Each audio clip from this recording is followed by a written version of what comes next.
any change that we make feels threatening. Even if my life is crap, it's my crap. I know where it goes. I have furniture that's specially made to fit the crap that I already have. If I get rid of that and get something new, I don't know how to handle that. So I will keep going back and putting up with the same crap. And because the idea of something new just feels uncomfortable in some way. Oh, if only there was some way to deal with that discomfort. There is. Do you know how to get the flow going in your body? Get that energy moving when you have to deliver an outstanding performance? Well, today we are talking with the tapping expert himself, Mr. Brad Yates. And he is dropping some gems on how we can take care of ourselves energy wise so we can be the actor we always wanted to be. If this is your first time here, my name is Lydia Nicole, and this is Acting Smarter Now. Success in acting requires more than just talent. It demands confidence, focus, and a clear mindset. How can tapping offer a transformative way for actors to master these mental and emotional challenges? Tapping primarily is a stress relief technique, and stress is what gets in the way of so many things, particularly success, because we all love to talk about success. We all love to visualize success. I was telling a friend recently, a dear friend of mine who I met during my acting days, just did a film with Susan Sarandon. And I said, oh, whenever I visualize winning the Oscar, Susan was always giving me the Oscar. But we have a lot of beliefs about why we couldn't or shouldn't. Fear of being seen, fear of being criticized. So we may seem to be doing all the things that we can do, but there's this fear and we have a stress response, and that blocks us. So we will limit our confidence. We will distract our mindset. We will sabotage in all kinds of ways.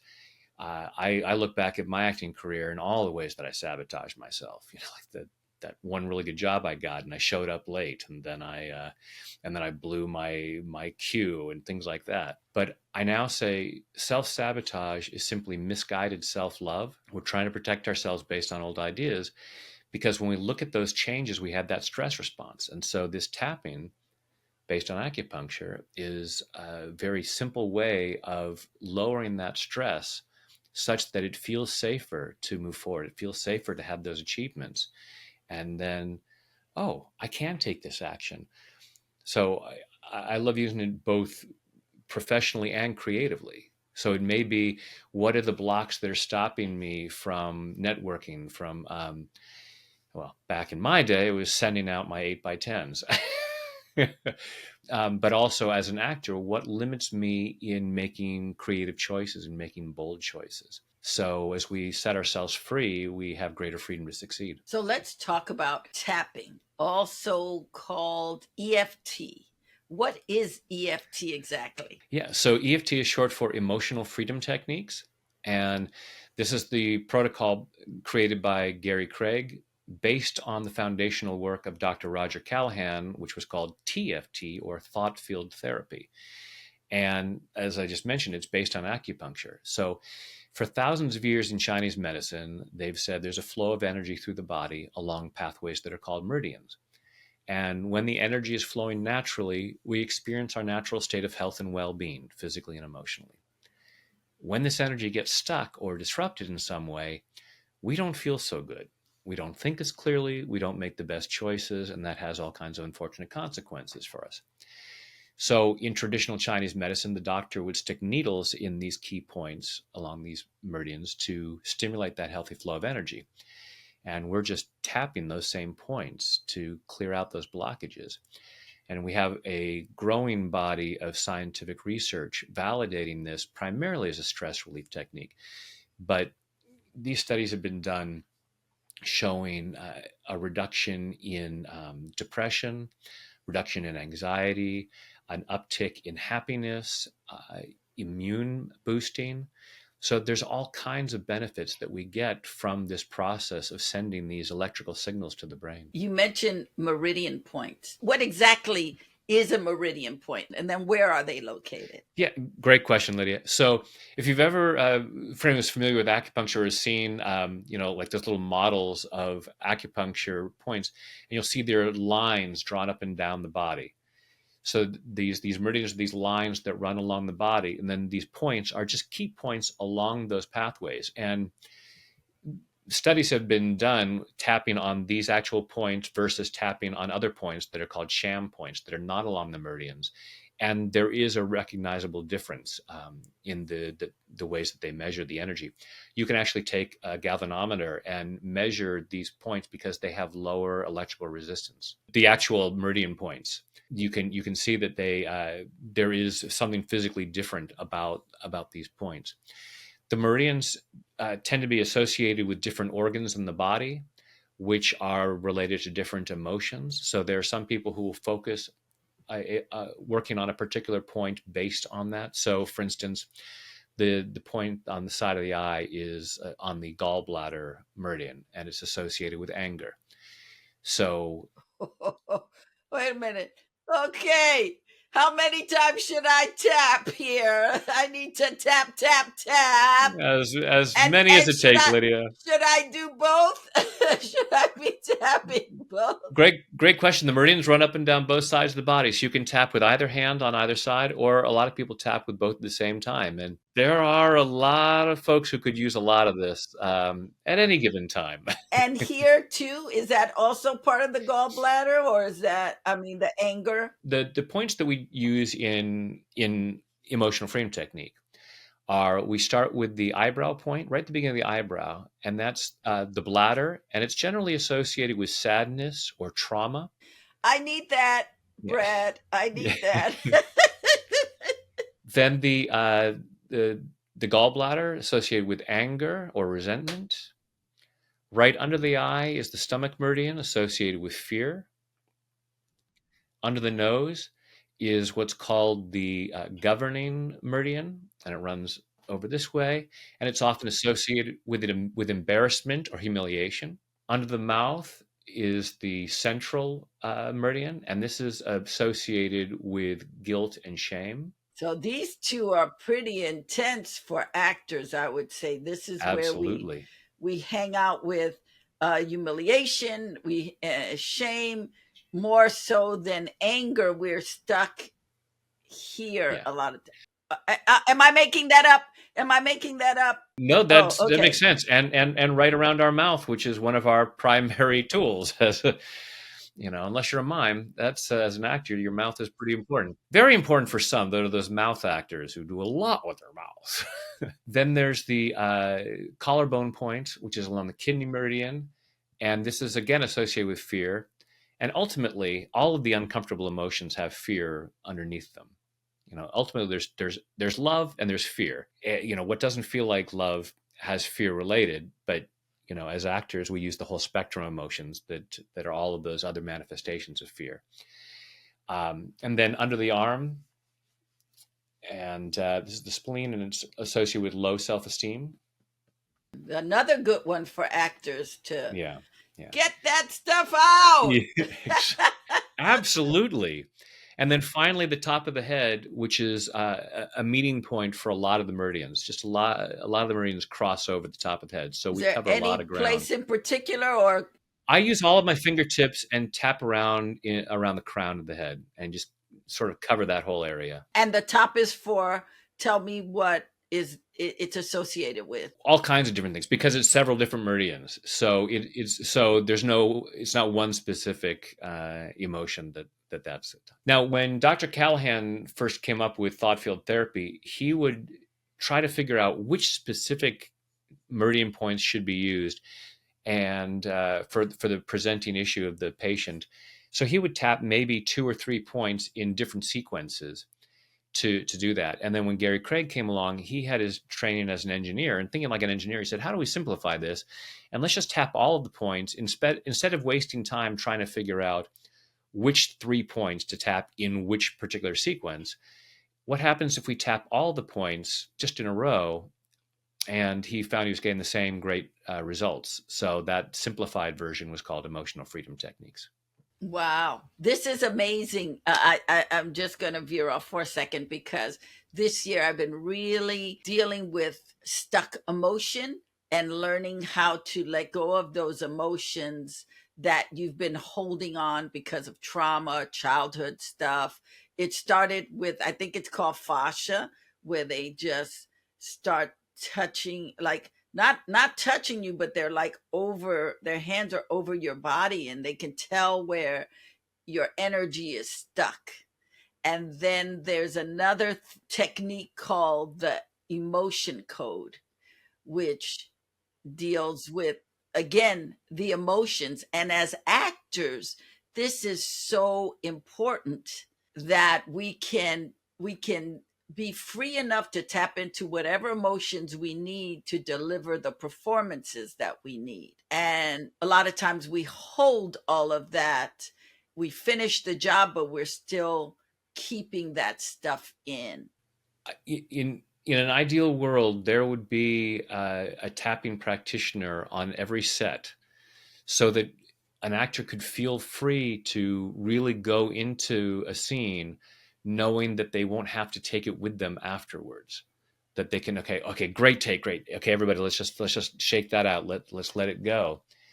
That's why when I created a program for actors called Fearless Acting, and the idea was that to be able to act fearlessly, knowing I can let go of the different fears that hold me back. I partially because I know when I was an actor, I had a lot of fear holding me back, uh, personally and creatively and professionally. Stopped myself in all kinds of different ways, and so to be able to use this technique to one, clear the fear of making bold choices as an actor. It's we don't as an actor, we want to be able to make bold choices and experiment. We may find, okay, that was way over the top, that's not right at all, but I want to give myself the freedom. I don't want to say, if I'm going to play a song, write a song on a piano, I may only use one octave, but I don't want to start off saying, that's all I've got is 8 keys. I want to have all 88, and be able to explore that, and then find, okay, but for this performance, for this is where I'm going to hone in. But I don't want to narrow my options in case there's something there. So the tapping helps us clear out those past reasons, the past hurts, the embarrassment about where we might have looked foolish. And we thought, okay, I have to play it safe. I can't look foolish. And one of the great Stoic philosophers, Epictetus, said, if you would be successful, be willing to look foolish. And nowhere is that more true than as an actor. As we clear that fear of looking foolish, then we give ourselves permission to find, okay, where do I really want to go in this moment? I want to talk a little bit more about your program that you had, Fearless Acting. How did you start the actor off in that program? I'd done a few workshops. After I learned EFT, I wanted to take this to actors because actors are my tribe. These are my people. And knowing, wow, this would have really helped me when I was still an actor. So I did a couple of workshops, and then years later, a woman who was a fan of my work, was a member of the Actors Studio in New York, and she actually arranged for me to come in and teach a class at the Actors Studio. So this was like, as an acting student, this is Mecca, and Ellen Burstyn was in the audience, as I taught this. That was amazing. And then how we formulated the program was she's also an acting teacher, Dina Tyler. She came up with about 31 different issues that come up for an actor, like, fear of rejection, fear of not getting the job, all kinds of different things. So I then created a tapping round for each of those. So it was a daily thing. So we released it originally live in a Facebook group. So each day there was a new tapping round. And at the end of each week, we would come together with the students live and do Q&A and a little bit of tapping on that. So that was how this particular Fearless Acting program was created, and now it's just recorded and available. What would you say the top 5 issues for actors are? Because I have my little list, but I'm curious to know what you think. It's hard to say because it differs for different folks. There are some people who have, as human beings, I think the number one issue is not being good enough, feeling unworthy. And certainly as an actor, that can be, devastating for a career because I'm not worthy of the job. I'm not worthy of being seen. I'm not worthy of success, whatever it might be. And yet still there's something inside of it. And there are some people who get into acting because, yeah, I'm not worthy. So I want to pretend to be somebody who is. It's a way for me to be someone other than my miserable self. And ideally, we want to get past that because our true selves are awesome. And as we allow ourselves to know that, then we can share that in all kinds of different ways. So, but it manifests in different ways for different people. There are some people who the biggest thing is I just can't audition. I'm just terrible with auditions. And other people, it's like that's my favorite part. I love auditioning. So, fear of being seen is a major one. Even though it's like, oh, I'm an actor, that's being seen as the job. It's still a huge fear for actors, just as it is for any human being. It has never occurred to me that actors would be afraid of being seen. They're afraid of not being seen, but it never would occur to me that they're afraid of being seen. Yeah. Early on as an actor, I hid behind a role because I was afraid of being seen. I wasn't afraid of, the character Bob that I was playing. He can be seen, but Brad can't be seen.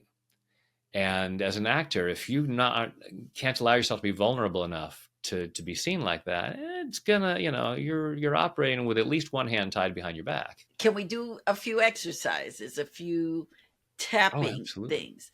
Let's start with worthiness. What can we do to get ourselves in state to be worthy Yeah. or feel worthy, not be, because we are worthy. Because we We are, are. yeah. We are, but feeling the Yes. feeling of If being you are worthy. here, that is because the universe, God, source, creator, however you identify that, has put its stamp of approval on you. You're already worthy. And the rest is just misunderstandings. So let me first, I'll show you the basics of EFT, because when I introduce EFT, if I do it the way I do it, it's a very free form improvisational kind of thing. And folks will say, wow, how do you come up with the wording? EFT is really complicated. No, it's not. That's just the way that I do it. The very base of EFT is you look at whatever the issue is. So let's say you have an audition coming up tomorrow and you're feeling really nervous. Okay, I'm really nervous. And then I would say on a scale of 0 to 10, wow, I'm pretty nervous. It's an 8. And ideally, notice what the physical sensations are. My heart is pounding. My palms are sweaty, whatever it might be. So we then start the process by taking the fingertips of our index and middle finger on our dominant hand and then tapping on the side of our opposite hand. And we'd say, even though I'm nervous, I choose to love and accept myself. I choose to love and accept myself. So with the tapping, I'm also speaking. Yeah. It's not just a tap, tap, but Yeah. Although the tapping by itself is helpful because this process of tapping is sending these calming signals to the brain. So if you're ever experiencing some kind of nervousness or fear or discomfort or whatever it might be, just tapping will help to calm that down.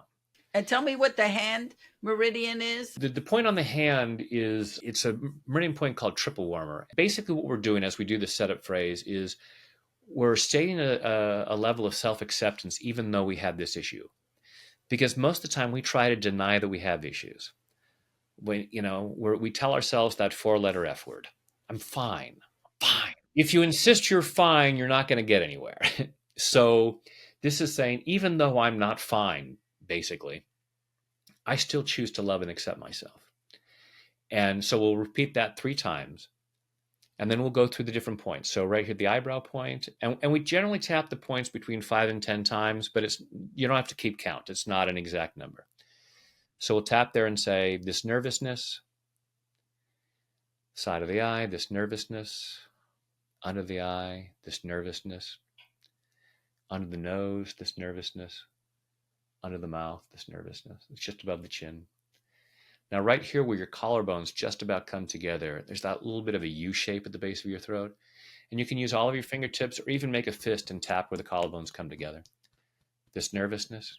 Oh, that's funny. I watch a lot of Korean shows, and the actor K dramas, and the actors are always doing this.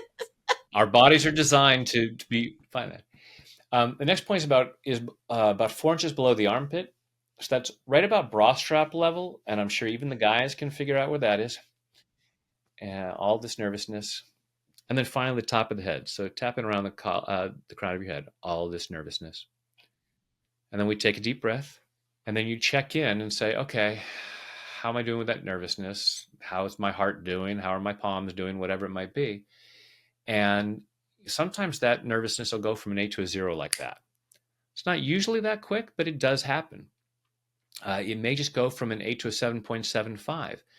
But here's the thing, especially for actors, because our body is our instrument. And if you have stress in your voice, you're not using your full range. So even if you could bring the nervousness from an 8 to a 7.75, you have that little bit more range in your performance. So any bit is beneficial. There are times when we're tapping through and at the end we may say, I actually feel more nervous. So tapping is often like peeling the layers of the onion.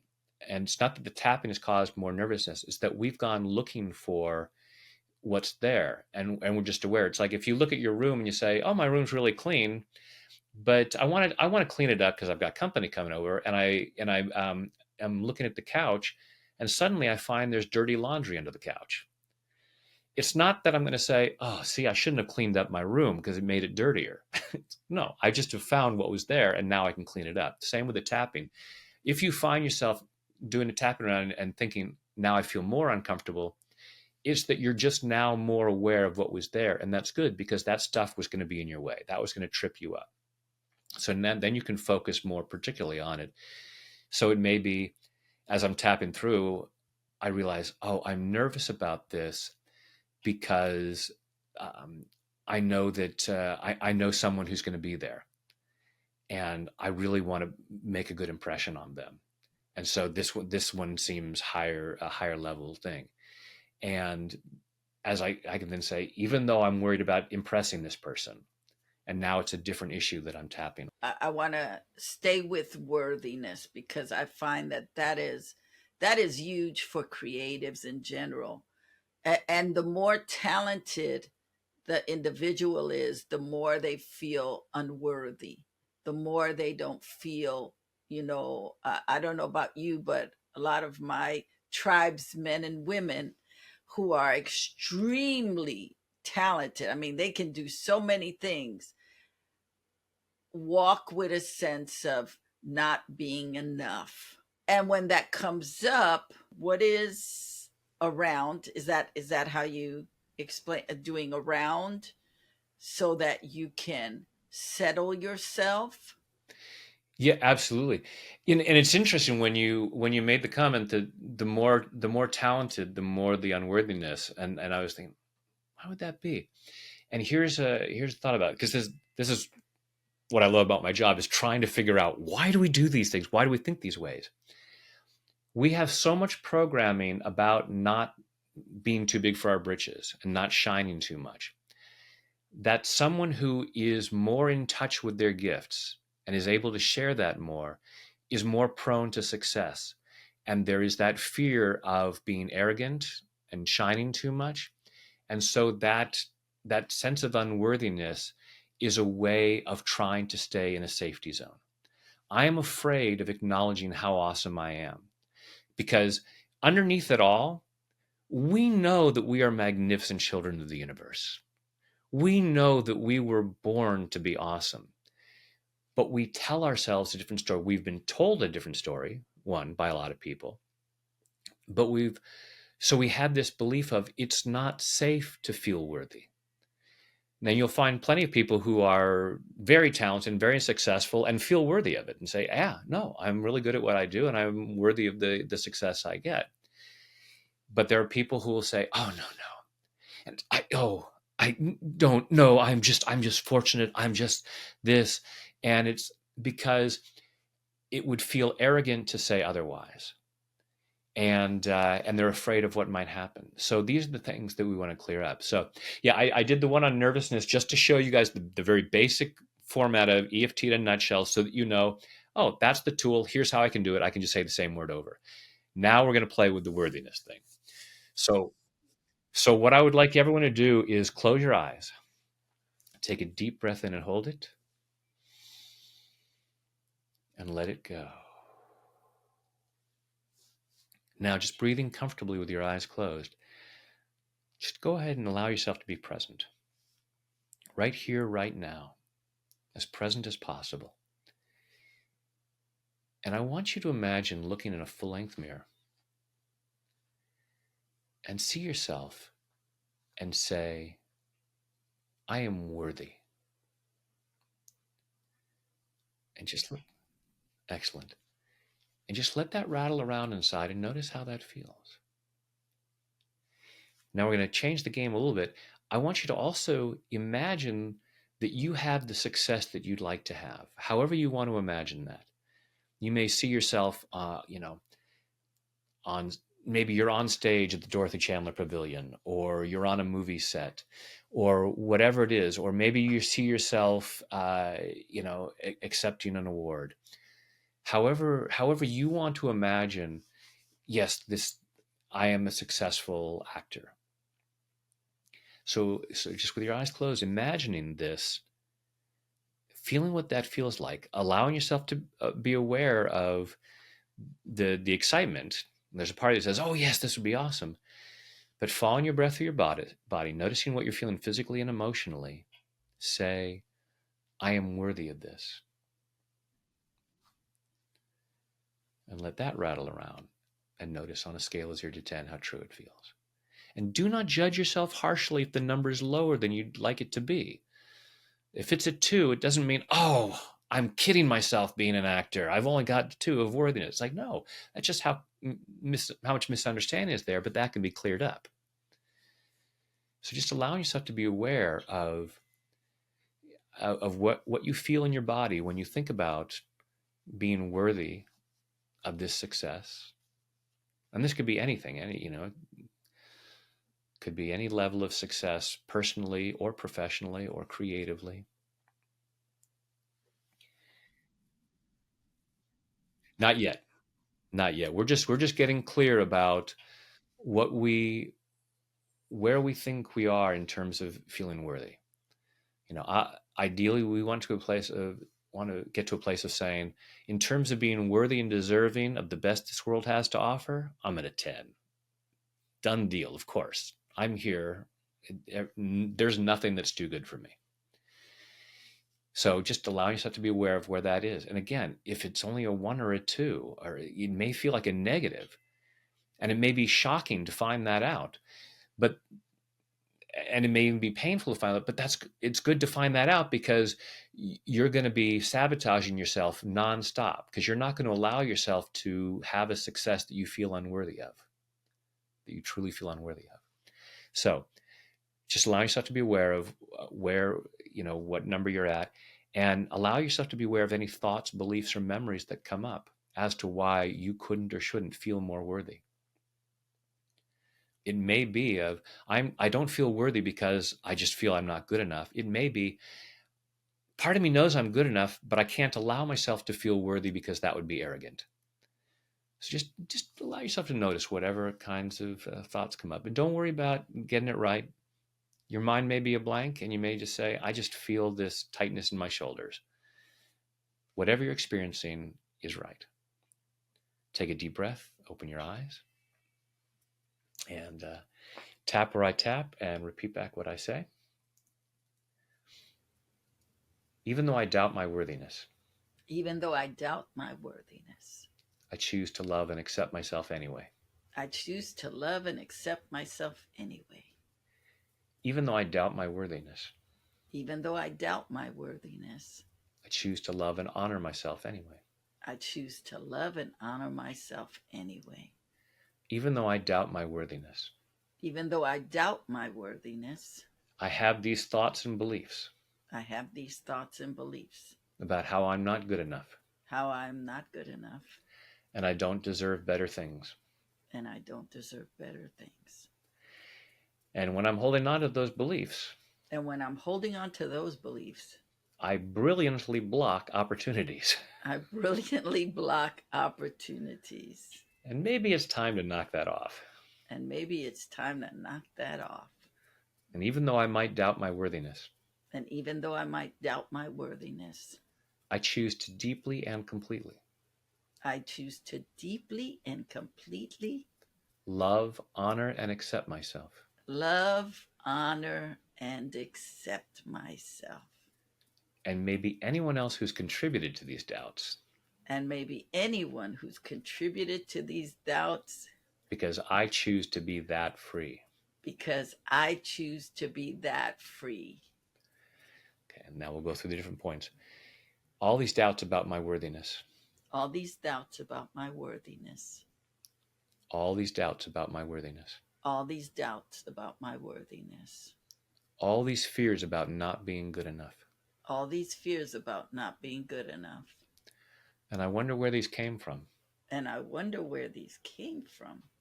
Maybe I've been told I'm not good enough. Maybe I've been told I'm not good enough. It's an occupational hazard for actors. It is an occupational hazard for actors. Every time I didn't get a part, Every time I didn't get a part, I was basically told that I wasn't good enough. I was basically told that I was not good enough. At least that's the message I took. At least that's the message I took. Even when they said, you're not good enough. Yeah. Who are they to decide? Who are they to decide? Amen. They can say, I'm not right for that part, They can say I'm not right for that part based on what they're looking for. based on what they're looking for. They don't get to decide whether I'm good enough They don't get to decide whether I'm good enough as a human being or an actor. as a human being or an actor. So it's a misunderstanding. So it's a misunderstanding. If I don't get a part, If I don't get a part, it's not because I'm not good enough. it's not because I'm not good enough. It's not the right opportunity at this time. It's not the right opportunity at this time. If it's really mine, I'll get it. If it's really mine, I'll get it. And sometimes I sabotage that. And sometimes I've sabotaged that. I may not always give a good enough performance. I may not always give a good enough performance. So while I'm good enough, So while I'm good enough, my performance might not always be. my performance might not always be. So why do I do that? So why do I do that? Why do I sabotage my performance? Why do I sabotage my performance? It may be because I doubt that I'm worthy. It may be because I doubt that I'm worthy. I shouldn't get this part. I shouldn't get this part. Somebody else is more deserving. Somebody else is more deserving. So I'm going to hold myself back. So I'm going to hold myself back. And I'm clearing up these misunderstandings. And I'm clearing up these misunderstandings. Clearing them at a cellular level. Clearing them at a cellular level. And all the way back through my past. And all the way back through my past. Back through all the times in my life. Back to all the times in my life. Where I may have somehow gotten the message. Where I may somehow have gotten the message. That I wasn't good enough. That I wasn't good enough. That I was unworthy. That I was unworthy. And there are plenty of acting stories. And there are plenty of acting stories. Of brilliant performers. Of brilliant performers. Who were told they were not good enough. Who were told they were not good enough. It's an opinion, not a fact. It's an opinion and not a fact. So why do I hang on to that belief? So why do I hang on to that belief? What am I afraid would happen What am I afraid would happen if I totally acknowledged my awesomeness? if I totally acknowledged my awesomeness? Maybe I'm afraid I'd lose motivation. Maybe I'm afraid I'd lose motivation. If I already feel worthy, If I already feel worthy, I won't work on my craft anymore. I won't work on my craft anymore. But that's not true. But that's not true. If I really love my art form, If I really love my art form, I'm always going to want to get better. I'm always going to want to get better. I am absolutely good enough. I am absolutely good enough. But nothing's so good it can't get better. But nothing so good it can't get better. And I am worthy and deserving. And I am worthy and deserving of the best this world has to offer. Of the best this world has to offer. And the universe lets me know that all the time. And the universe lets me know that all the time. Every time I breathe in, every time I breathe in, I'm asking for oxygen. I'm asking for oxygen. Darned if the universe doesn't say yes every time. Darn if the universe doesn't say yes every time. That's the universe letting me know I'm worthy. That's the universe letting me know I'm worthy. I'm going to ask everyone to take a deep breath in and hold it. And let it go. I just asked for more. I just asked for more. And the universe said, yes, you're worthy of more too. And the universe said, yes, you're worthy of more too. As far as the universe is concerned. As far as the universe is concerned. I am worthy of more than I've been asking for. I'm worthy of more than I've been asking for. I'm allowing myself to embrace my worthiness. I'm allowing myself to embrace my worthiness. In body, mind, and spirit. In body, mind, and spirit. And take a deep breath.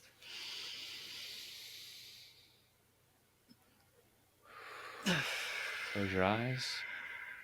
Imagine looking in the mirror, or imagine yourself in whatever scenario you'd like, successful scenario, and say, I am worthy.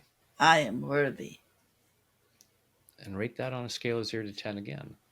And just see if that number has come up. Hopefully it's come up. And again, it's often like peeling the layers of the onion, so you may have 10! even more clarity. Woo! Awesome. There you go. There's the truth. That was good. That was good. That also, as we were doing it, I was thinking of worthiness and rejection. How similar when we feel rejected, that triggers feeling unworthy. Yeah. As we clear those feelings of unworthiness, the rejection doesn't hit us that way. So I like to say that rejection is just redirection. Whether we're being rejected for a part, or we're dating and someone turns us down, or whatever it is, that's just, and actually, go ahead. We are going to do a formal tapping round. Okay. Even though I hate being rejected. Even though I hate being rejected. I choose to love and accept myself. I choose to love and accept myself. Even though I hate being rejected. Even though I hate being rejected. I choose to love and honor myself. I choose to love and honor myself. Even though I hate being rejected. Even though I hate being rejected. Because it feels painful. Because it feels painful. Depending on the meaning that I give it. Depending on the meaning that I give it. Or the power that I give it, right? Yeah. Mm-hmm. And even though I hate being rejected. And even though I hate being rejected. I choose to deeply and completely. I choose to deeply and completely love, honor, and accept myself. Love, honor, and accept myself. And maybe anyone else who might be involved. And maybe anyone else who might be involved. Including all those wonderful people who have rejected me. Including all those wonderful people who have rejected me. And they'll start to look more wonderful in a few minutes. All these feelings about being rejected. All these feelings about being rejected. All this fear of being rejected. All this fear of being rejected. All this fear of rejection. All this fear of rejection. Which is a killer for an actor. Which is a killer for an actor. Because if I'm afraid of being rejected. Because if I'm afraid of being rejected. I'm not going to put myself out there.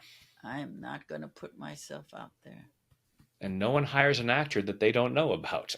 And no one hires an actor they don't know about. And there's so many actors out there. And there's so many actors out there. They're not going to work hard to go looking for me. They're not going to work hard to go looking for me. I need to make myself known. I need to make myself known. And that means risking rejection. And that means risking rejection. But it's all about the meaning that I give it. But it's all about the meaning that I give it. Generally, I think it means I'm not good enough. Generally, it thinks it means I'm not good enough. But now that I just did that last tapping round, and I know that I'm worthy and deserving, and that I'm awesome, and that I am awesome, and plenty good enough, then someone else's rejection can't mean I'm not good enough. It might mean they can't see my awesomeness. Oh, that poor, sad person. Oh, that poor, sad, pitiful person. They're rejecting me because they just don't see my awesomeness. Oh, well. I don't need to work with people who can't see my awesomeness. Amen. I also choose to know that rejection is just redirection. It's just someone letting me know. This isn't the right opportunity for you. Don't waste any more time here. Whether it's a job or a person. They're just letting me know. This isn't where I'm meant to be right now. It's like going into a butcher shop. And asking for a loaf of bread. I'm going to get rejected. And I can sit there and be upset about that. If I were good enough, they'd give me a loaf of bread. This just means that I'm worthless. And they're just redirecting me. It doesn't matter how wonderful a person or actor I am. The butcher isn't selling bread. And is telling me to go to the bakery down the street. Because I don't want to waste any more time in the butcher shop. It's the same with any acting part. And they have all kinds of reasons. For rejecting me. Because I'm not the right person at this time. I can think of my favorite actor, and they've been rejected at some point. Because they wanted to go a different way with that part. And I know this actor is plenty good enough. So I can apply that to myself. When I get quote unquote rejected. I'm just being redirected. And they're doing me a favor. So that I don't waste any more time there. I'm allowing myself to get clear on this. I might even come to enjoy it. Because every audition is a performance. I love to act. Why not love it while I'm in an audition? And sometimes it's definitely not going to be right. So the rejection is a release. Thank goodness, because I didn't really want this part anyway. I just wanted the practice. I just wanted the practice. I just wanted the opportunity to act. I just wanted the opportunity to act. I'll get the part when it's right. I'll get the part when it's right. In the meantime, In the meantime, rejection just means this was a short-term performance. rejection just means this was the short term performance. And I can allow myself to enjoy that. And I can allow myself to enjoy that. I can enjoy the experience I can enjoy the experience as I allow myself to move forward in body, mind, and spirit. as I allow myself to move forward in body, mind, and spirit. Thank you.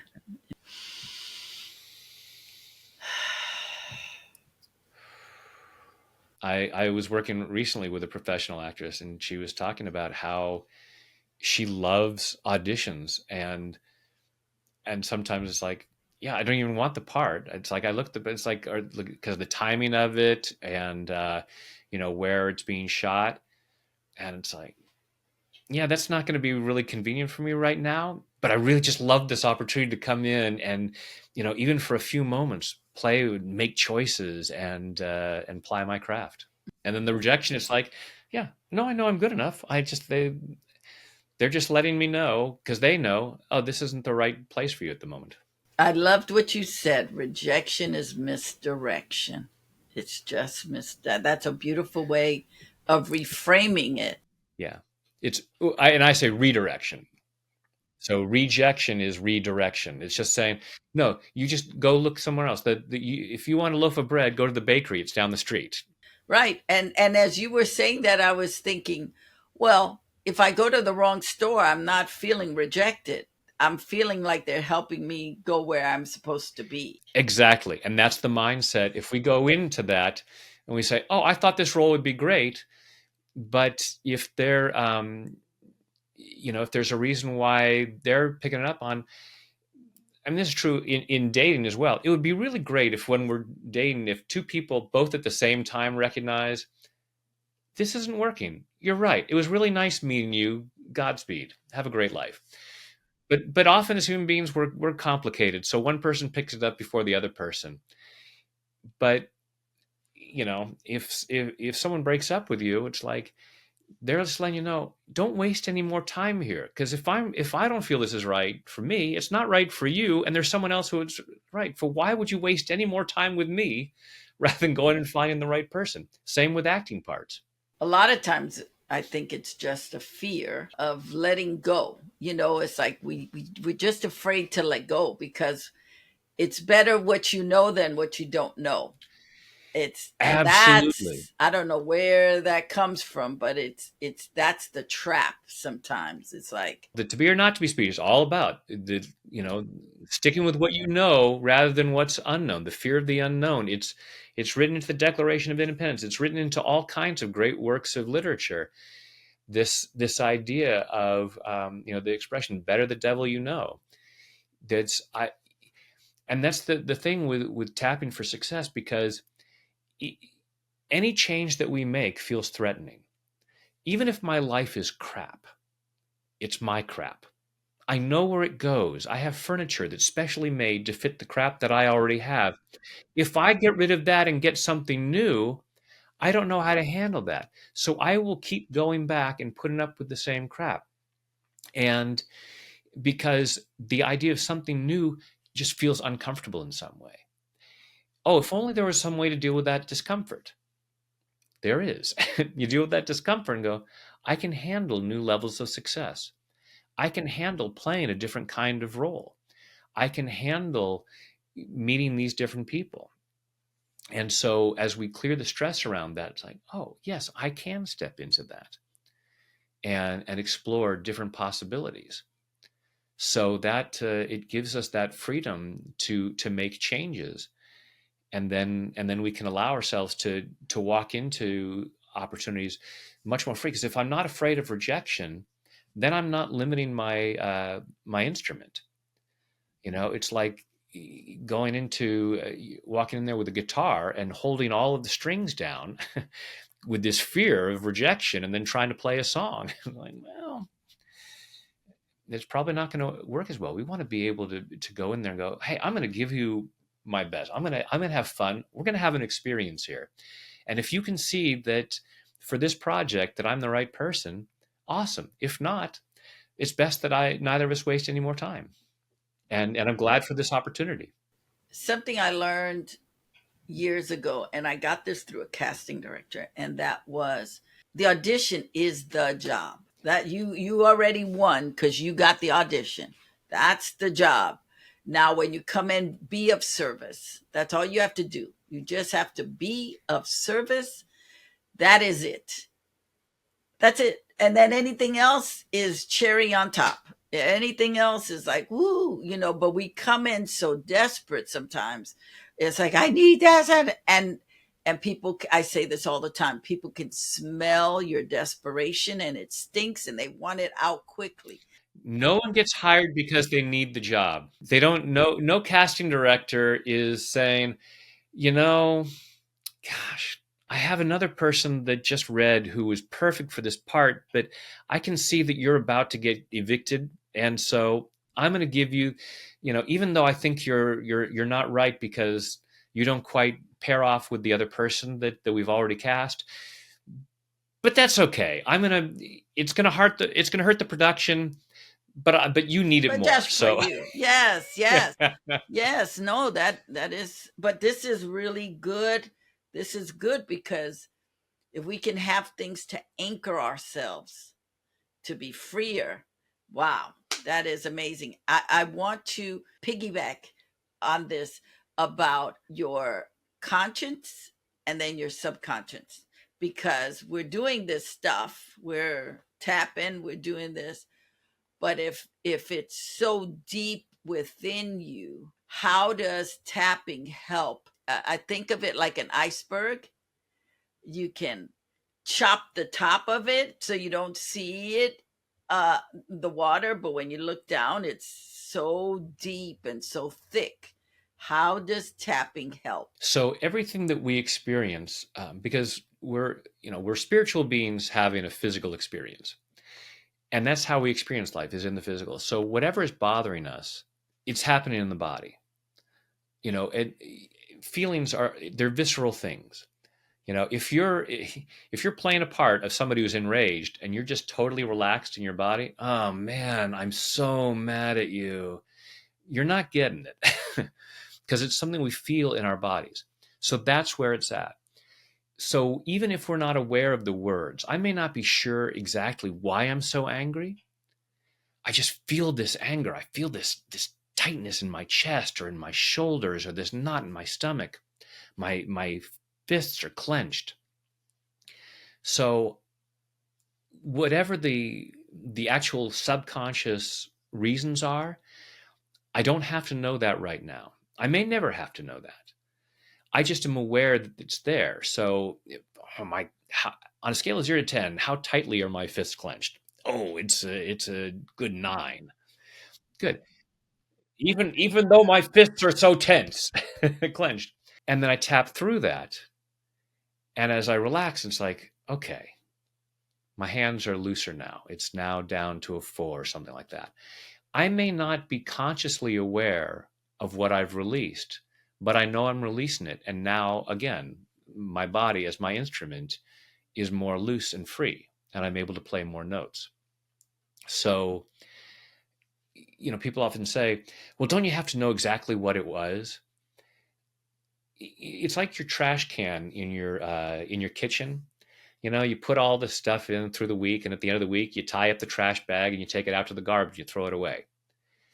And you go back into your kitchen and the kitchen smells good again. Whether or not you've just thrown the tied bag out, you don't have to go out to the garbage and go, okay, now just to make sure my kitchen smells good again, I now have to go through every item that was in here. Here's the milk carton that I finished yesterday. Here's the egg shells that from a couple days ago. I don't have to necessarily know that. It may be helpful. It may be useful. And I often, when I'm tapping and saying, if there's anything I need to know, then let me know it. But if the feeling is there and then we can tell that it's gone, we don't have to know specifically what it is.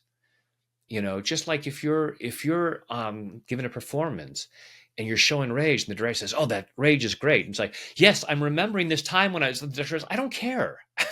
I don't need to know. I'm picking it up." As a performer, I may want to come up with something that that gets that, but it's the feeling that's there. And I know that I'm done with it when my body is relaxed, and I feel the freedom to think different thoughts and take different actions. Something that causes a lot of tension in the body, a lot of fear, a lot of anguish for an actor is lack of finances. That also closes us up from being able to be free and perform and give whatever the character is being asked to give. How can I start to free myself? I'll invite folks to close their eyes, take a deep breath, and let it go. And think about your financial situation. And if you're feeling some tension, some fear, just notice on a scale of 0 to 10 how much financial insecurity you're feeling. Notice where in your body you might be feeling that fear. And it may be a very specific fear. It's like, I'm about to get evicted. I'm about to have my electricity turned off. I can't pay for acting classes, whatever it might be. Allowing yourself to be aware of what thoughts and memories and beliefs might be attached to it, but also noticing where in your body you feel that fear, where it's closing off your instrument. Notice on a scale of 0 to 10 how strong it is. Take a deep breath, open your eyes, and let's do something about that. Even though I have this money fear, I choose to love and accept myself. Even though I have this money fear, Even though I have this money fear, I choose to love and honor myself. I choose to love and honor myself. Even though I have this money fear, Even though I have this money fear, because I'm not sure where the next check is coming from. because I'm not sure where the next check is coming from. And I have things I have to pay for. And I have things I have to pay for. And my landlord And my landlord may not be understanding about me not having a job right now. may not be understanding of me not having a job right now. And so I should feel fear. So I should feel fear. That's what I've been taught. That's what I've been taught. And even though I have this money fear, And even though I have this money fear, I choose to deeply and completely I choose to deeply and completely love, honor, and accept myself. love, honor, and accept myself. And maybe anyone else who might be involved. And maybe anyone else who might be involved. All this money fear. All this money fear. All this money fear. All this money fear. All this fear that I don't have enough money. All this fear that I don't have enough money. And that creates tension. And that creates tension. And it closes off my instrument. And it closes off my instrument. Physically, emotionally, and mentally. Physically, emotionally, and mentally. And part of me says, And part of me says, well, what can I do about that? well, what can I do about that? I do have money issues. I do have money issues. It doesn't mean I have to have money fear. It doesn't mean I have to have money fear. Because fear doesn't pay the bills. Because fear doesn't pay the bills. I can't tell my landlord, I can't tell my landlord, look, I'm a little short on the rent, look, I'm a little short on the rent, but I feel all of this fear and guilt about that. but I feel all of this fear and guilt about that. So that makes up for the rest, right? So that makes up for the rest. And no one's paying me to be afraid. And no one's paying me to be afraid. No one's going to walk up to me and say, No one's going to walk up to me and say, wow, I really see a lot of money fear. wow, I really see a lot of money fear. I find that very entertaining. Here's $100. I find that very entertaining. Here's $100. The fear isn't making me any money. The fear isn't making me any money. So it's not useful. So it's not useful. Although part of me thinks it is. Although part of me thinks it is. What am I afraid would happen? What am I afraid would happen if I wasn't feeling this fear? if I wasn't feeling this fear? Am I afraid I wouldn't be motivated? Am I afraid I wouldn't be motivated? If I felt relaxed around money, If I felt relaxed around money, I wouldn't even bother to try. I wouldn't even bother to try. So then, how do I justify So then, how do I justify the amazing performances the amazing performances by stars who have plenty of money already? by stars who have plenty of money already? Money hunger is not necessary for artistic value, Money hungry is not necessary for artistic value, and it's not useful to me. and it's never useful to me. If I have money issues, If I have money issues, there are lots of things that can help with that. there are lots of things that can help with that. Just tensing up with fear is not one of them. Just tensing up with fear is not one of them. And getting a job would really help. And getting a job would really help. Getting an acting job would solve some money problems. Getting an acting job would solve some money problems. So allowing myself to relax and give a better performance So allowing myself to relax and giving myself a better performance does more for my money situation than the fear does more for my money situation than the fear does. I'm allowing myself to relax. I'm allowing myself to relax. That doesn't mean I'm unaware.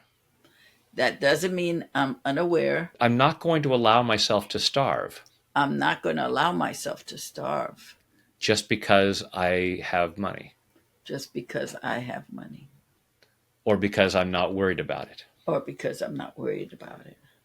I can be concerned without being worried. I can be concerned without being worried. I can be aware without being afraid. I can be aware without being afraid. Just like when I cross the street. Just like when I cross the street. I look both ways before I cross. I look both ways before I cross. I don't have to work myself into a panic first. I don't have to work myself into a panic first. I can relax and still make good choices. I can relax and still make good choices. And there are plenty of opportunities. And there are plenty of opportunities. There are ways to make money. There are ways to make money. Abundance is all around. Abundance is all around me. And I have always had enough money. And I've always had enough money. Even though I may have insisted. Even though I may have insisted. I don't have enough money. I don't have enough money. And there have been times where I didn't have enough money. And there have been times when I haven't had enough money. But if that had been the case, I would have perished. I would have perished. If I wasn't able to get the resources I need, If I wasn't able to get the resources I need, I wouldn't have survived. I wouldn't have survived. So the fact that I'm here tapping right now So the fact that I'm here tapping right now, is proof that I've always had at least enough money. it's proof that I've always had at least enough money. Now, how do I get more? Now, how do I get more? So as long as I'm tapping And so as long as I'm tapping on the fear of money, on the fear of money, let me clear my fear of having more money. let me clear my fear of having more money. One of the reasons I have a fear of not having enough money One of the reasons I have a fear of not having enough money is because I have limited my money. is because I have limited my money. Because part of me is afraid of having more money. Because part of me is afraid of having more money. Because there's plenty of abundance out there. Because there's plenty of abundance out there. And I have often stopped myself from getting it. And I have often stopped myself from getting it. Not because I'm bad or stupid. Not because I'm bad or stupid. Not because I am weak or lazy. Not because I'm weak or lazy. But because I have all kinds of programming. But because I have all kinds of programming. About why I couldn't or shouldn't have plenty of money. Because of why I couldn't or shouldn't have enough money. I have been taught by people. I have been taught by people How to feel about money. how to feel about money. They've taught me to be afraid if I don't have enough. They've taught me to be afraid if I don't have enough. They've also taught me that I shouldn't have enough. They've also taught me that I shouldn't have enough. And I choose to clear that nonsense. And I choose to clear that nonsense. I am worthy and deserving of the best this world has to offer, I am worthy and deserving of the best this world has to offer, including financial abundance. including financial abundance. And maybe I have a lot of old nonsense about struggling artists. And maybe I have a whole lot of nonsense about struggling artists. If you're not suffering for your art, it's not really art. If you're not suffering for your art, it's not really art. That's someone else trying to justify their lack. That's someone else trying to justify their lack. I can be a brilliant artist I can be a brilliant artist and have plenty of money. and have plenty of money. I'm clearing my fear of not having enough money. I'm clearing my fear of not having enough money. I'm clearing my fear of having too much money. I'm clearing my fear of having too much money. I'm clearing any fear around money. I'm clearing any fear around money. It's a resource like oxygen. It's a resource like oxygen. I have ways of getting what I need, I have ways of getting what I need. and I choose to know that there's abundance. And I choose to know that there is abundance. And I'm allowing myself to feel more peace And I'm allowing myself to feel more peace in body, mind, and spirit. in body, mind, and spirit. And take a deep breath. And go inside and think about that money fear, that fear that I don't have enough money, and notice on a scale of 0 to 10 how strong it is. And hopefully that feels more relaxed. Amen. It's good. This is fantastic. Just very, very good. I'll be tapping. I recommend tapping on a daily basis because to me, it's energy hygiene. We have physical hygiene, like brushing our teeth and taking a shower. Most of us do it on a daily basis, whether we know we need it or not. But we don't wait until someone is holding their nose around us and then go, oh, that's right, I haven't taken a shower in a while. But with our stress levels, we all have levels of stress that we're not even aware of, especially because we're all walking around with one of these things that's constantly telling us, here's something else to be upset about. And we think that's fine. And we'll get on social media and we'll get upset about something. And then we think we can go into an audition and be a blank canvas and create art, and that doesn't affect us. We're kidding ourselves. As an artist, we want to be a clear channel. I often think of artists as like a prism. Light comes in and we turn that into a rainbow. But if that prism isn't clear, it doesn't come out as well. But we don't take care of our instrument.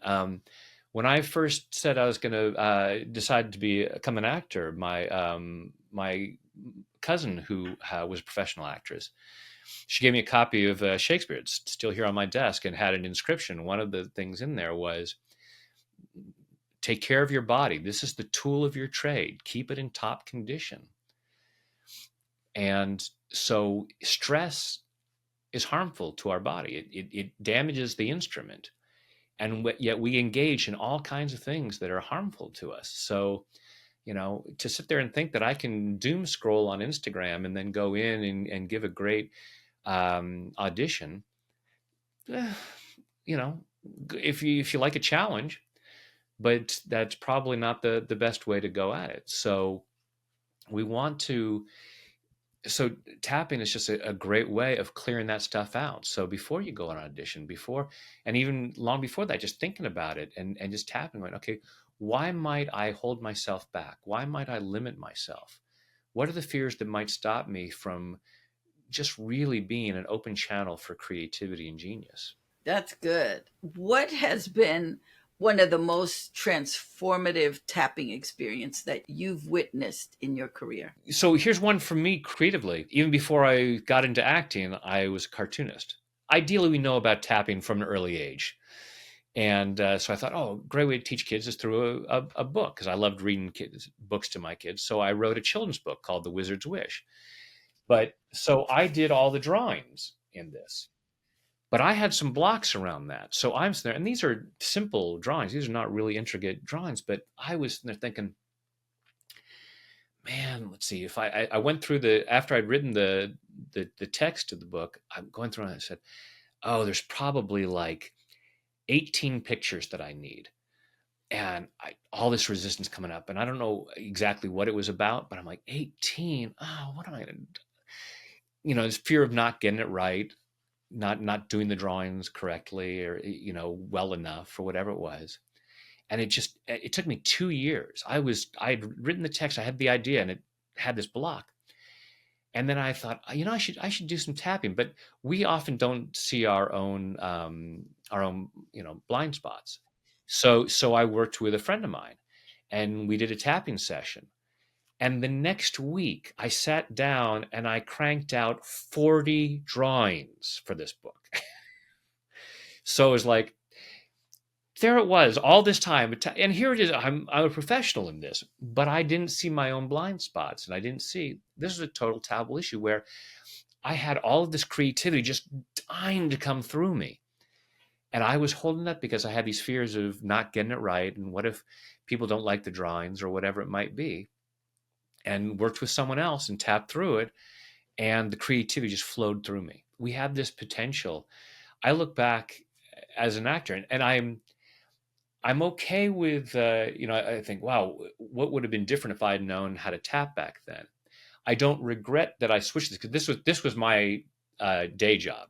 When my wife was pregnant, and I thought I need a secondary job, and I first became a hypnotherapist, but I went into personal development because it had a little more free flexibility, and it just looked really interesting.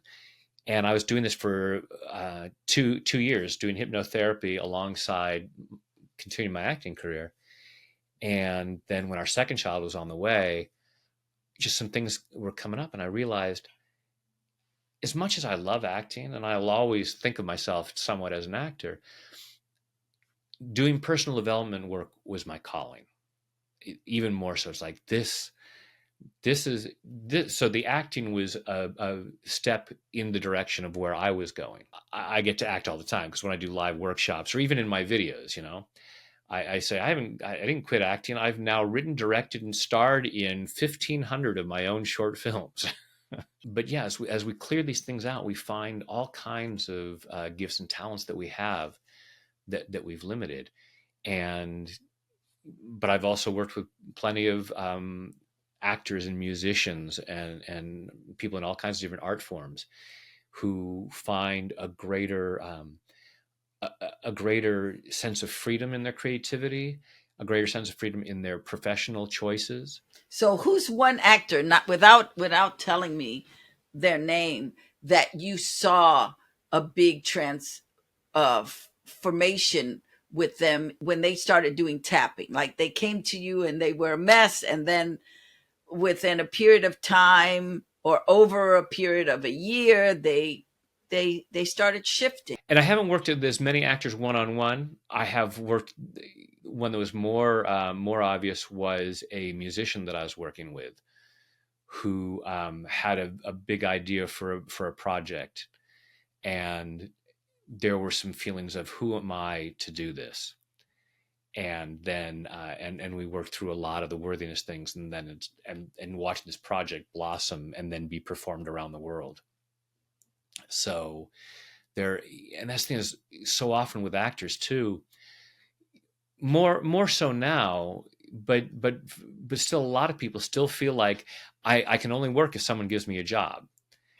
And it's like with YouTube and so many opportunities, the old hey, my dad's got a barn, let's put on a show kind of thing.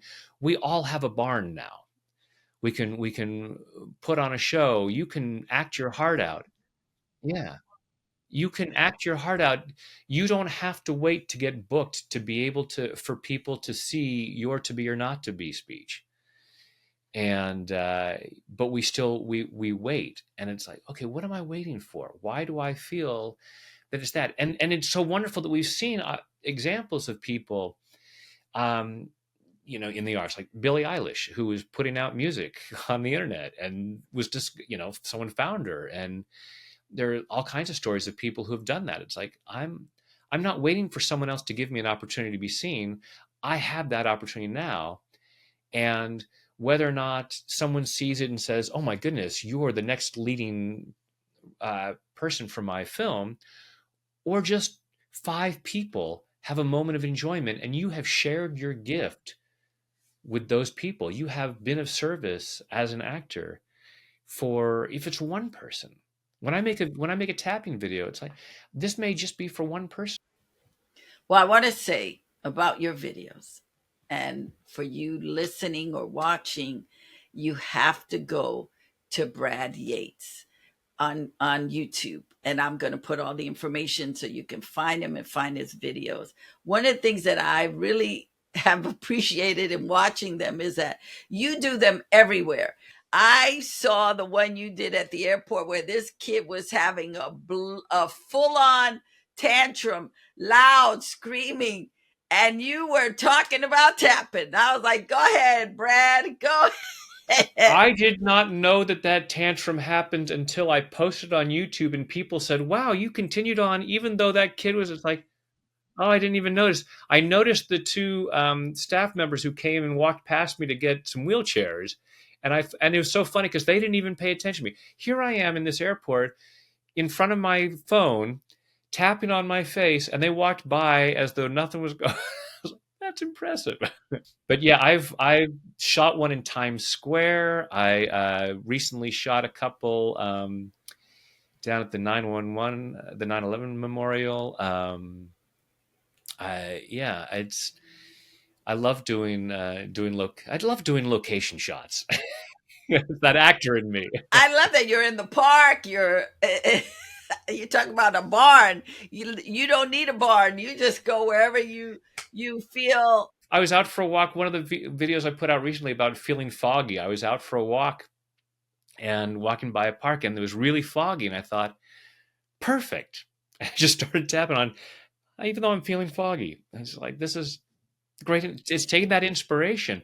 And as artists, you've got a phone. You've got your own camera. You've got your own. You are your own camera crew. If you're in a place and you just feel inspired and want to improvise, and there's so many great people out there who are just doing that, and have some people have gotten huge followings, and sometimes that's gone on to a movie contract or some other kind of gig, and sometimes it's just I have a gift to share with the world to make the world a better place. And even if I'm not getting paid for it, I'm still doing this, and that's fulfilling.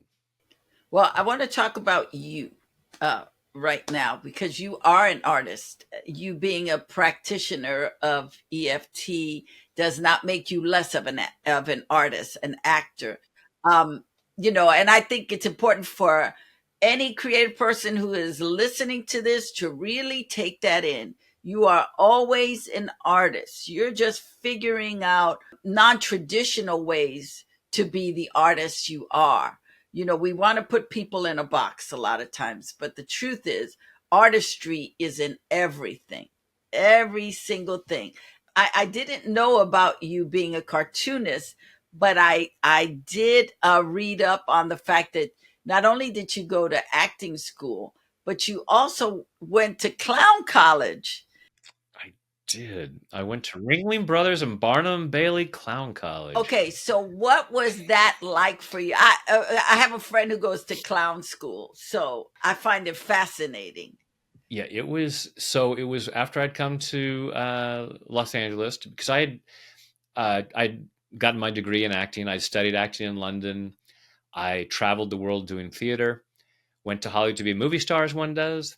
And while I was there, one of the things that came up was I saw the auditions for Clown College, and I thought, oh, that would be a really cool training program. And they joke about it's harder to get into than Harvard because they get tons of applicants and they only take 30 people. And it was really interesting, and all kinds of different people were there. Some of us who had a theatrical background, some people who had no kind of performance background.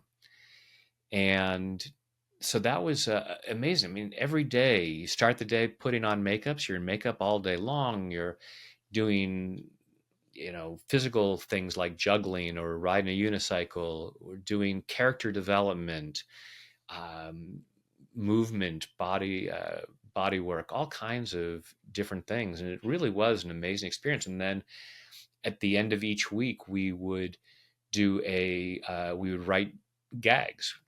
It's like and perform for a local audience until the final show under the big top, where Kenneth Feld, owner of Ringling Brothers and Felt Entertainment came, and then we performed for them in a very large audience. And so that was amazing.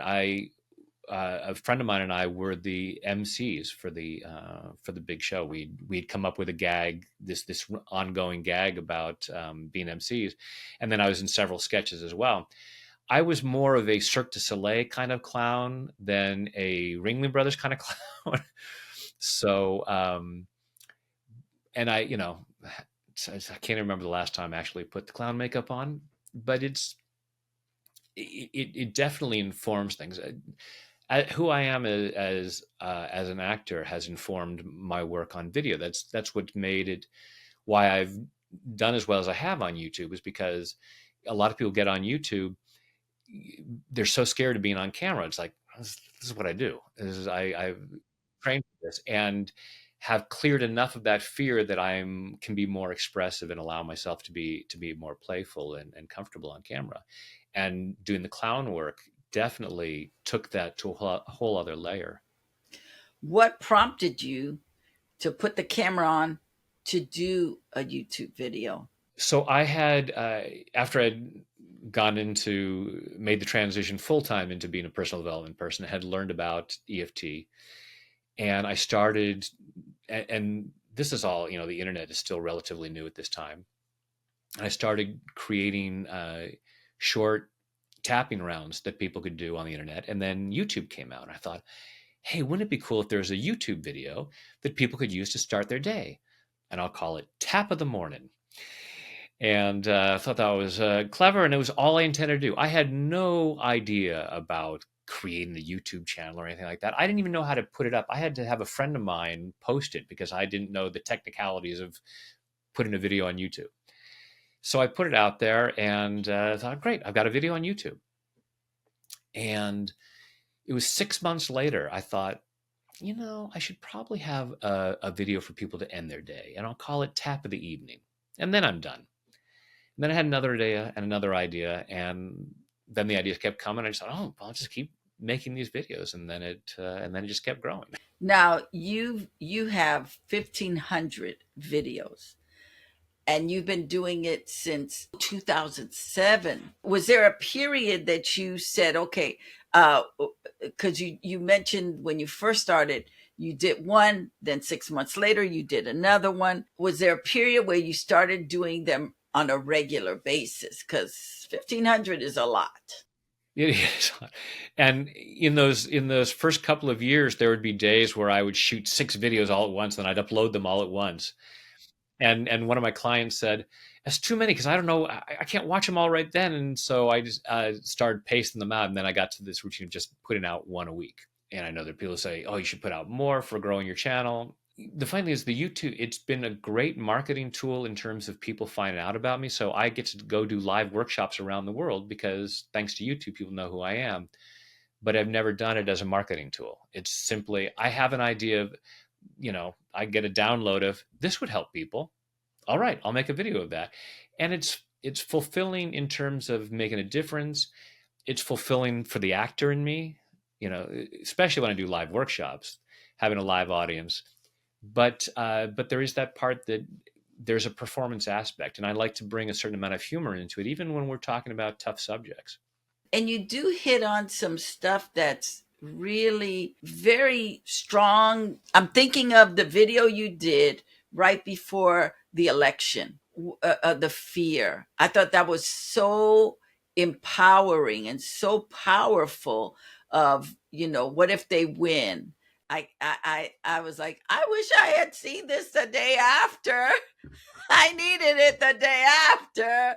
But in listening to it, even though you were talking about the election, I thought I could use this for a lot of things. It's, there's a lot of if they win, because we do think in terms of us losing, somebody winning, but I'm losing. And as an actor, what a powerful way to empower yourself. Absolutely. And I think I talk about that in terms of it can be about anything. It could be, an election. It could be the spelling bee. It's an audition. And you think, what if they get the part? Great. If it's their part, then great. if it's my part, I hope that, and so often one of the ways we sabotage ourselves as actors is this fear of people getting mad at me, because we all, sit there and go, oh, yeah, I didn't get the part. And we can all commiserate about the parts we didn't get. And, and part of that commiseration may be bad mouthing the person who did get the part. Oh yeah, that jerk got that part. They get all this.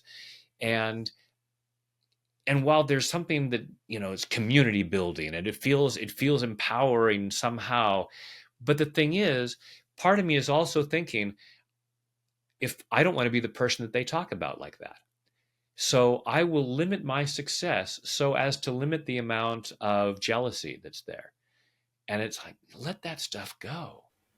I know an actress who has done such a disservice to herself because she's always looking at who's getting what. So she doesn't allow herself to bloom because her focus is her distraction. She's focusing, so it's distracting her from being the artist that she was created to be. You talked about what we were created to be, and I believe that an artist is the closest thing to God, because God is the big creator, we're the little creators, and our job is to create. And if we are in a mindset of, oh my God, everybody else is working but me, or they booked it, they don't see that there's enough for all of us. Because there is. You don't have to wait for the phone to ring. Get your phone and do something. And create it. And now, more so now than ever, from my understanding. I mean, I, retired from being a professional actor back, in the around 2000. So, we were still using 8x10 glossies. Black and whites. We were Yeah. using black and white. I have, I still have stacks of photos. There was no internet to put a reel on. I had a VHS tape with my demo reel on it. So things have changed, and people are like, yeah, you can't just be an actor now. You have to also be a writer and a producer. And whether that's true, but there are so many opportunities that we have, and there are so many stories of people who got turned down for a part, and then that gave left them free to book another part that was life changing. So again, rejection is redirection. Not getting the part can be the best thing that ever happened. But if you stay stuck on it, it's the old, when God closes a door, he opens a window or whatever. But if I stand there bitching about the door that wasn't open for me, I'm going to miss all of those other doors and windows. So it's like, okay, that wasn't the one. Yeah. There's a great book called Who Moved My Cheese? Yes. I love that book Great because book. it is about, you're used to it being one place and you refuse to go in search of another place because it has dried up there. And how, we get stuck. Maybe we had a little success somewhere, and the way the business is now, I mean, years ago I used to do looping, and so there were looping groups. Well, you don't need that really so much anymore. They're the tools available for the filmmaker. You don't really need the looping groups like you used to. So that changed that industry of loopers. Or with technology, everything changes. So the best thing you could Absolutely. do as an artist is to create your own stuff and go, how, let me just put it up. Let me put it up on social media, or find a platform that you like. Yeah. So I'm going to take a moment here. Everybody close your eyes, take a deep breath. And as you just following your breath through your body, noticing what you feel physically and what you feel emotionally, just taking in what you feel about what Lydia and I have been talking about. And these ideas of creating your own content. And what stories do you tell yourself about why, if you're not doing that already, why not? If you're not looking at opportunities of how you can ply your craft. If you're not getting together with other actors and playing improv games or reading scripts together or whatever it is, anything that you can be doing to hone your craft or enhancing your professional opportunities, why not? And it's not about shaming yourself. It's not about beating yourself up and, oh, I'm not trying hard enough. Just looking at it and going, what am I afraid of? And open your eyes. Let's do another tapping round. Even though I have all this fear. And how do you turn that fear into adventure? You mentioned earlier about misinformation, misunderstandings. A great way to reframe stuff is to see the adventure in it instead of the, oh my God, it's like, okay, we got an adventure coming up. Let's go. What's coming now? That's the meat of our field. This stuff that we sit there and go, oh, this stuff sucks. It's like, yes, but that's exactly why I have a job, is because that stuff sucks and people are entertained by it or moved by it or whatever. This human experience that gets us down so much is why we have a job, because people want to see portrayals of the human experience.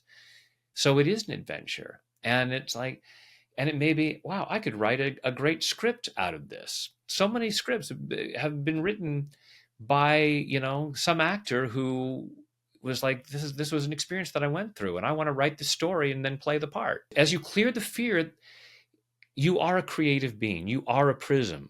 As you clear that prism, as you wipe away the smudges, the light will come through. The art will come out. The ideas will come. As you get more clear, you're going to be thinking of, oh, wait, here's this idea that I have. I want to shoot this video, or I want to call this person. I've been meaning to talk to so-and-so. You know what? I've been thinking that these two people would be really great. I should direct them in a performance of and whatever it might be, and just nurture your creative soul and do art, make art. How do you fill your creative well regularly? For me, it's making the videos. It's creating the videos. It's every tapping round for me is like a piece of music.